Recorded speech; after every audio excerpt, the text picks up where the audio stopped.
picture should stay there so that when I come in, the first thing you see I see him, yeah, and I remember about betrayal.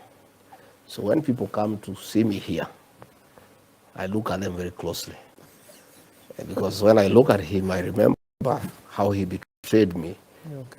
I look for possible betrayers. Yeah, and I'm very careful. Are you saying that looking at me keenly? I am very careful with people now. Yeah. Because I have learned not to trust people as well. Okay. And his picture there is a constant reminder to me to be careful. Even as people are here talking, I measure what I say. I don't tell them too much. I'm careful not to give my all. Yeah. Because I've been betrayed by a man. I thought he was a good man. He was a Christian. He was saved, and then he betrayed me. Yeah. So that picture will remain there forever for my life. So that anytime I see him, I remember about betrayal. And then I'm careful about the people who come to talk to me. Okay. Yeah. You didn't see it coming, though? I didn't see it coming until late. Ah, the guy is good. Deception? Pretty. Wow. We'll get to that conversation. I'm a man who has lived long. I'm not very stupid. I'm not too clever, but I'm not too stupid. I'm just here in the middle. In between. Yeah, I'm a graduate. I'm a political scientist. And the guy actually called me. I didn't see it coming. I believed him. Can you imagine? When I went to an arrangement with this guy without writing anything, I believed the guy. Because he would come here and pray for us.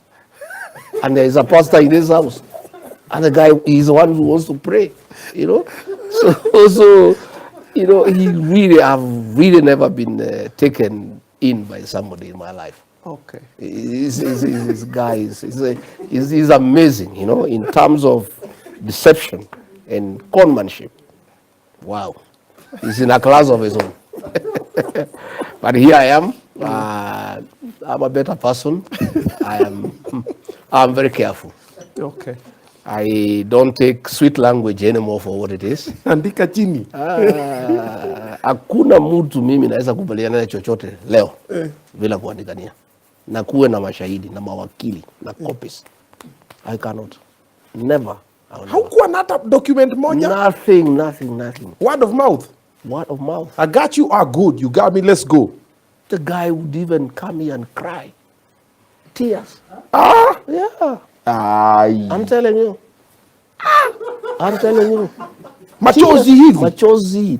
Hapa kwa nyumba. Yeah, when you see a grown-up man crying, you feel for him. About what? He was, you know, I was a great friend of Uhuru Kenyatta. I was his PA. And at one point, he felt like I'm under so much pressure from my family and other people to go back to Uhuru Kenyatta. And he knew if I left him, he's done. So he was here crying. My brother, please, I beg you, don't leave me. I've suffered. I'm a good man. I'm a Christian. My brother, let's stay together. You know, crying tears. And I said, okay, Pastor, let's help this man. So akilia ulikuwa unadu?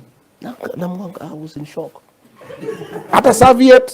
Sasa mtu mzima analia machozi anakulilia. Please, my brother, don't abandon me. Yeah. So, but I can tell you, if there's a guy who is deceptive, so guy. The tears, machozi, kumbe machozi is your, mom, kumbe ni machozi ndio. You know, if there's a woman crying or children, yeah, you take it just so lightly. But a grown-up man over 50 crying, and a leader for that matter, you know, you take it very, very, very seriously. And those tears made you form a government with someone without writing nothing down? He made me abandon my brother, my kinsman, Uhuru Kenyatta, a man I had worked with for many years, whom we had come very far.